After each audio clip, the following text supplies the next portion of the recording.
nhón rồng nó cho phong dụ sụt tù nó lúc nọ thì của một chúa nồng nó một chúa tỏ tụi mình nhọn nồng lên men u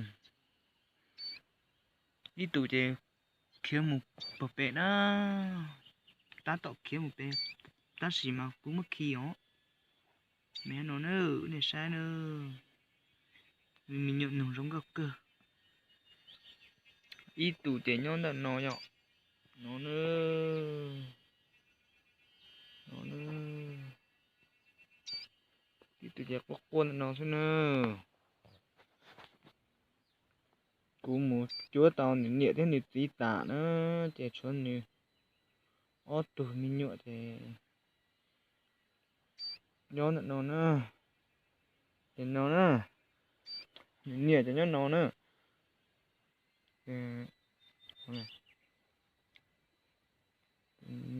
nó tạo nó nhọ thì cú muốn nửa nửa chuột tao là thì chua ớt tụi mình nhọ lại xin nó nhọ chỉ có cua dẫn nhẹ càng gào đi tụi bé nó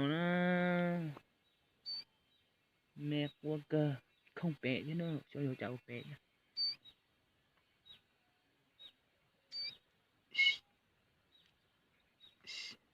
ớt tụi mình nhọ nó chỉ cú cho mùi dầu nữa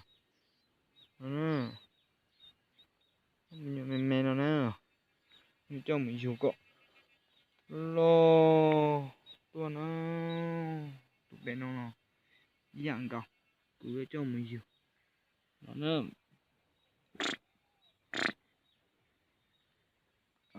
mẹ nó nữa cứ cho mình nhiều nữa nên tiếng nhảy dùng nòng thì cứ dùng lo lo để tôi nó tận nó để chất chất lá nữa vô nó cá nữa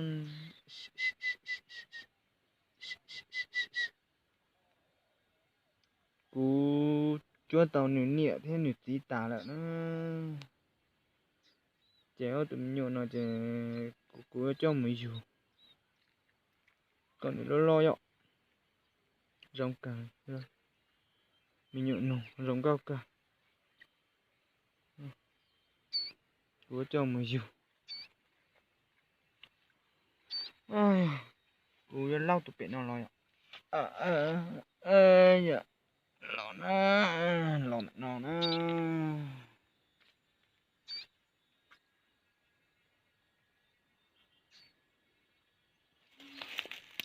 nó cú cho ném mùi dù rồi nó cá nữa đi tù chế cho các khiêng bé nữa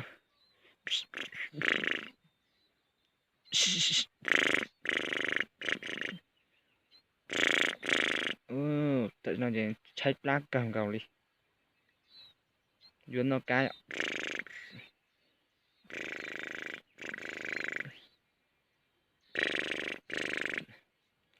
giống gốc càng gào đi nè miệng nào nó nè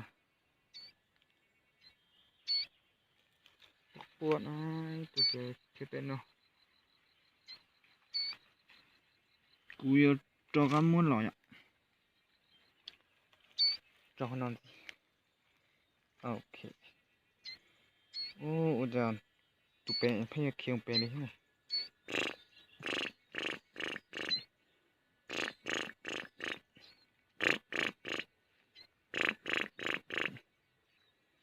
chết lạ nè tại sao nè vô nó cá thôi nè ô khiêng bé nè bé nó nè khiêng bé nè chế cú chua tàu nhuyễn nhẹ nó nó nè cú nhẹ khó chua tàu nhuyễn nhẹ rồi tàu tí tụ sọ Chè cú cho nữa tụi mình nhộn mùi dùu nè. Tụi mình nhộn thì họ tụi nó nè. Cú cho tụi nó là dễ cho bé say rồi. Rõ cờ nữa. Tụi mình nhộn nó nè. Không có cờ nhộn.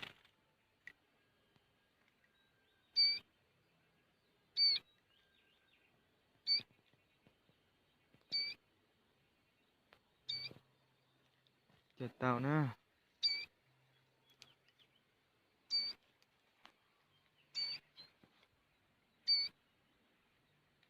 Tụi bé nó chạy mù bỏ bé nữa. Họ nó thay bộ thế nữa. Mù từ này. Bé ra.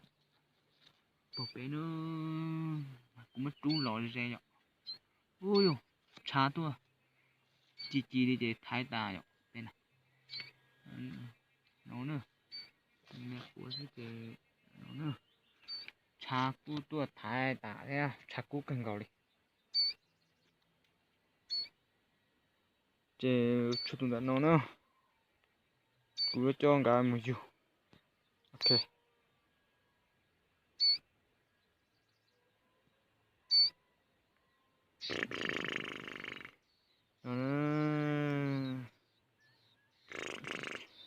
Nhiều nồng gì luôn.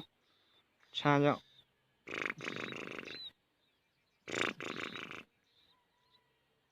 Chắc lá tụi nó. Thì cú cho này một dù nữa.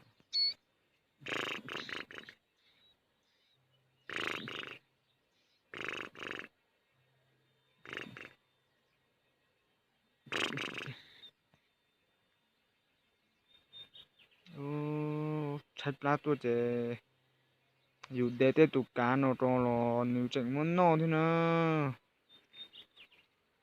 Nhận nồng mà. Tụi nhẹ cầm gạo đi. 다시만 dù rồi chúa nếu nhẹ được tí nữa còn nếu giờ cuối cho một dù nữa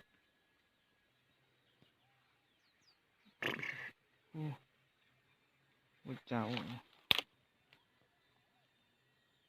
đó ok nè ô nó chắc cái tụt cán lên té nó vô nó đi thế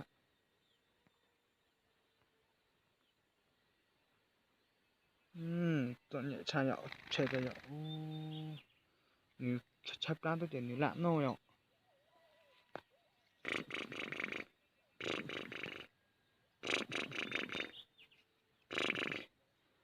cái nó thế nào tạo nè cùi chỉ thanh thì